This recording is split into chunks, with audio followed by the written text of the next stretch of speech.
guys, welcome back to General Chemistry. What we're going to do now is we are going to combine our basic gas laws into what's called the ideal gas law. So we kind of worked backwards in this a little bit. So the ideal gas law is actually the first law that was discovered, and then we formulated or postulated the basic gas laws from the ideal. But it makes a little bit more sense as you're teaching it to go the other way. So here's the ideal gas law. For the ideal gas law, we're going to put all of this together.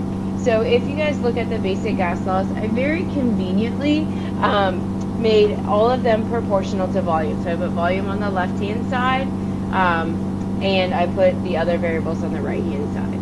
So all I'm going to do from this step to the next is I'm just going to combine these pieces. So I'm going to keep volume on the left-hand side, and I'm going to take temperature and moles and put it on top of pressure. So that's what we see here. Okay. So now what we have is a formula that relates all of our basic properties of gas. It relates volume, temperature, amount, and pressure all in one almost formula. The problem with this formula is we never do math with that little fishy symbol, right? We've never had a math problem that said volume is proportional to what?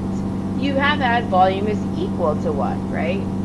So to go from proportional to the equals, all we're going to do is we're going to multiply by a constant. So trust me that this works. If you don't understand how it works, ask your math teacher. But to get rid of that proportionality sign and replace it with an equal sign, I'm just going to multiply by some constant. And that constant right now we'll just call it R. So by multiplying by a constant, we change that proportional symbol to an equal symbol, and now we have the beginnings of our ideal gas law.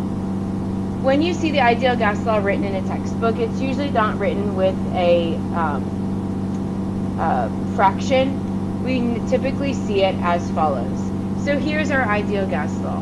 PV equals nRT. Let me talk about each of these variables. P stands for pressure. Pressure is going to be in ATM. V, volume. Volume stands for volume, and it's going to be in the unit of liters. N stands for number of moles, so that N value is going to be in the unit of moles. T is for temperature, and you know that temperature has to be in Kelvin. And then lastly, we have that constant. That constant is called the ideal gas constant. It will always be given to you. It's not anything that you have to memorize or come up with, but it's 0.082. The units on the ideal gas constant are kind of funny. They look a little bit cumbersome, but when we start to do math, the units are going to make sense. So the units are liters ATM over moles Kelvin. That's not a formula. That is the unit. It's a lot to keep track of, but that's the unit on R. So let's take a look at an example. So butane is used to fuel barbecues and as an aerosol propellant. If you have 1.8 liters of butane at 0.94 ATM and 25 degrees Celsius, what is the mass in grams of butane that you have? So to solve this, we're going to just take inventory of what we know, determine what it is that we're trying to solve for. So here's my formula. PV equals nRT. And now I want to take inventory. PV nRT. So pressure. Oops. Is there a value for pressure? So if we have, actually let's just read through it. If we have 1.8 liters, 1.8 liters is going to be our volume. And it's in liters, that's what it should be in. Of butane at 0.94 ATM. So that 0.94 ATM is going to be our pressure. And 25 degrees Celsius. So 25 degrees Celsius is temperature. And then since I'm down here, R is a constant.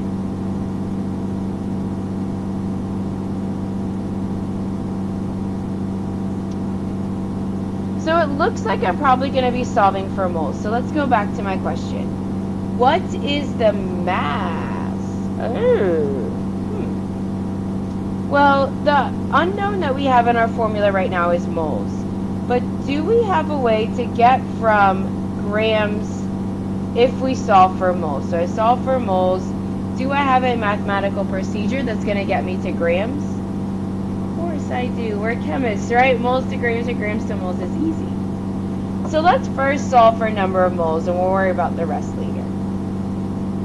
So now let's plug this into our equation. So we got 0.94 ATM, 1.8 liters equals in 0.082. And temperature.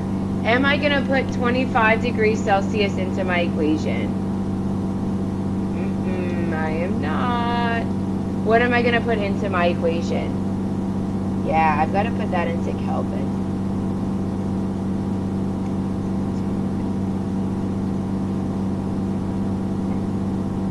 Alright, so now I'm just going to simplify and solve. So we've got 0.082. So those cancel. Divided by 298 Kelvin. Those cancel. I'm going to move it to this side.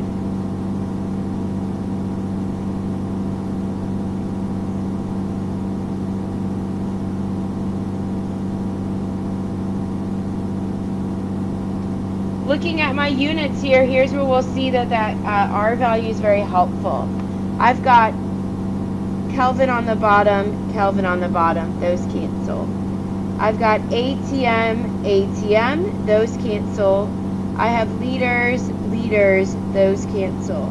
So the unit that is going to spit out is the unit of mole, and that's good because that's what we're trying to solve for. So now we just plug this into our calculator.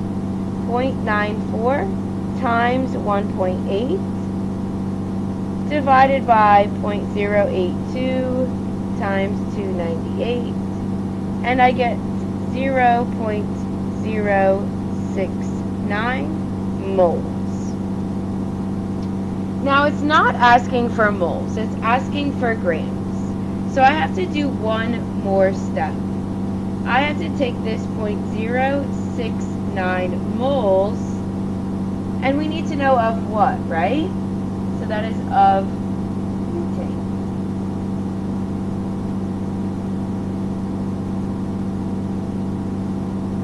And we're going to do just a quick grams to moles conversion. So in 1 mole of butane. So carbon is 12.011, and there are 4 of them. Plus hydrogen is 0.008, and there are 10 of them. So molar mass is 58.12. So multiply across the top, divide by the bottom, and we get 4.01 grams of our butane. So that's the ideal gas law. The hardest part about this is first identifying it as an ideal gas law problem, and then secondly making sure all of our units are correct. We've got the right unit on each of the variables, and then getting our algebra correct. I hope you guys found this helpful.